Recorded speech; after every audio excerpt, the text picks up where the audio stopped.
Hari-hari kulalui seperti biasa bersama Mas Rangga.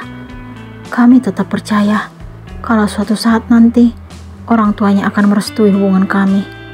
Aku harus bersabar menunggu waktu itu tiba.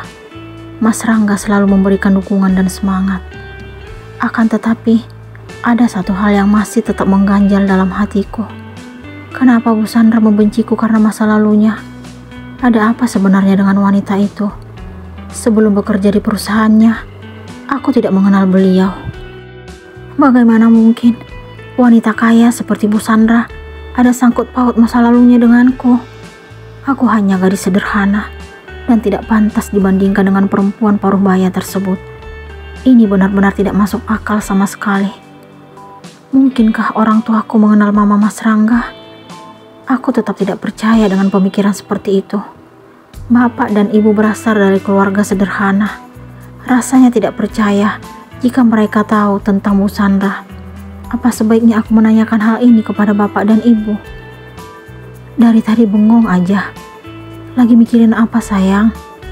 Mas Rangga membuyarkan lamunanku. Saat ini kami sedang makan siang di kantin seberang kantor. Gak apa-apa mas. Aku heran aja kenapa masa lalu mama kamu berhubungan denganku. Aku tetap jujur tentang apa yang kupikirkan.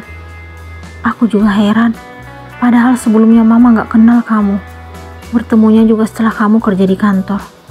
Tapi kenapa papa bilang masa lalu mama ada hubungannya denganmu? Apa mungkin papa asal nebak aja? Aku juga bingung mas. Kita gak boleh nyerah ya sayang. Kamu harus kuat dan percaya kalau cinta kita akan bersatu.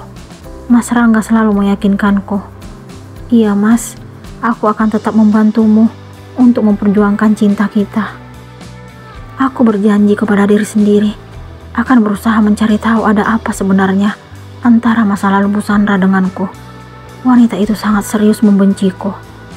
Cinta itu kadang rumit dan susah untuk ditebak. Saat aku benar-benar mencintai seseorang, aku dihadapkan pada Mama Mas Rangga yang tidak memberikan restu. Padahal saat masih kuliah, pernah seseorang sangat mencintaiku dan orang tuanya tidak pernah menjadikan status sosial sebagai penghalang. Citra, izinkan aku menjadi seseorang yang istimewa untukmu. Aku janji akan selalu menjaga dan memberikanmu kebahagiaan. Laki-laki yang bernama Radit kala itu mengungkapkan isi hatinya kepadaku. Dia anak seorang dosen di kampus tempatku mendapatkan beasiswa.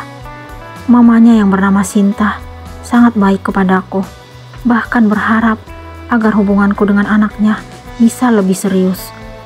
Walaupun beliau sangat tahu kalau aku berasal dari keluarga kurang mampu, tetapi sikapnya tetap tidak berubah.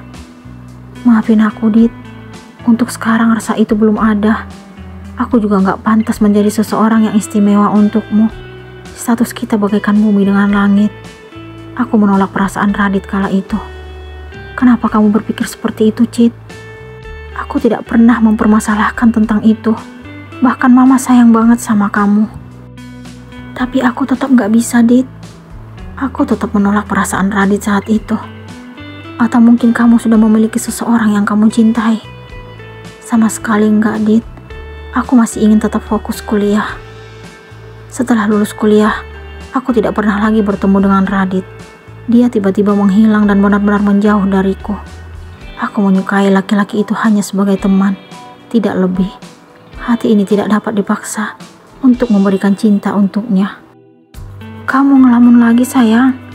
Mas Rangga kembali mengagetkanku. Maaf mas, kita balik ke kantor yuk.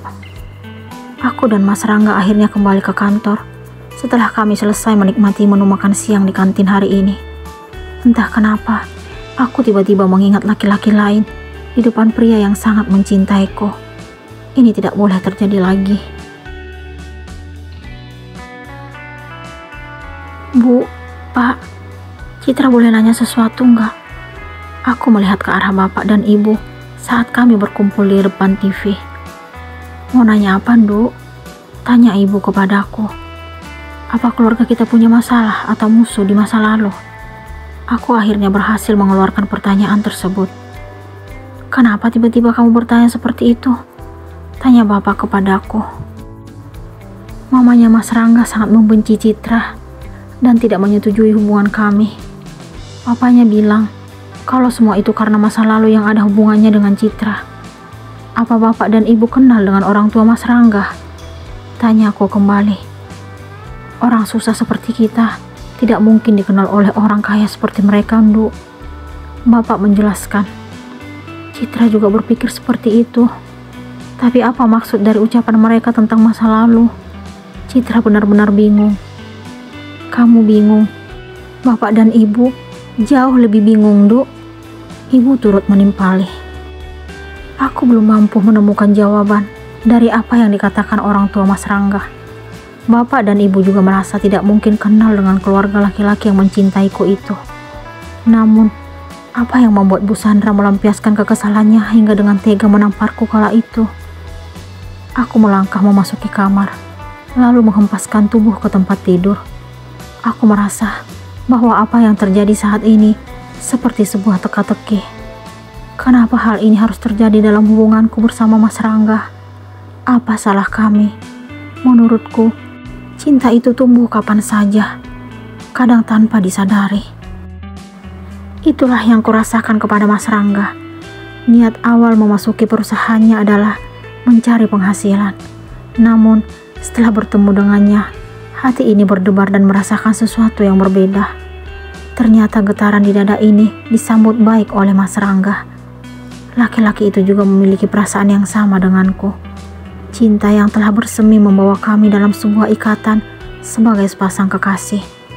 Aku dan Mas Rangga berniat untuk melanjutkan hubungan ke jenjang yang lebih serius, tetapi terhalang oleh restu. Tiba-tiba, suara panggilan masuk membuyarkan lamunanku. Aku melihat layar ponsel. Tidak ada nama.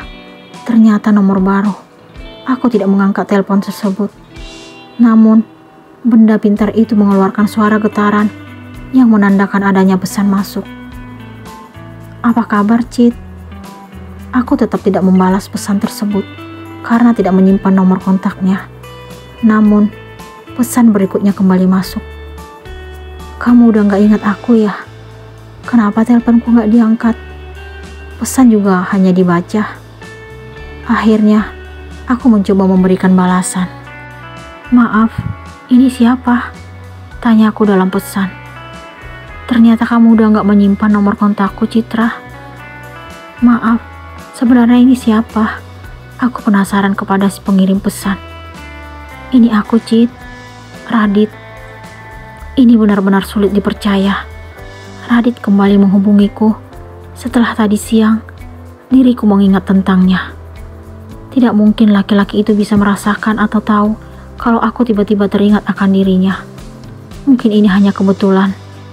Tanpa harus mengingatnya terlebih dahulu, bisa saja dia memang ingin menghubungiku. Radit, aku kembali membalas pesannya. Aku telepon kamu sekarang ya. Aku merindukan suaramu. Jika Mas Rangga mengetahui hal ini, dia pasti tidak akan terima. Saat karyawan di kantor menatapku saja, dia sudah cemburu. Mungkin dia terlalu mencintaiku, hingga tidak rela jika laki-laki lain mendekatiku. Apakah Citra akan menerima telepon dari Radit?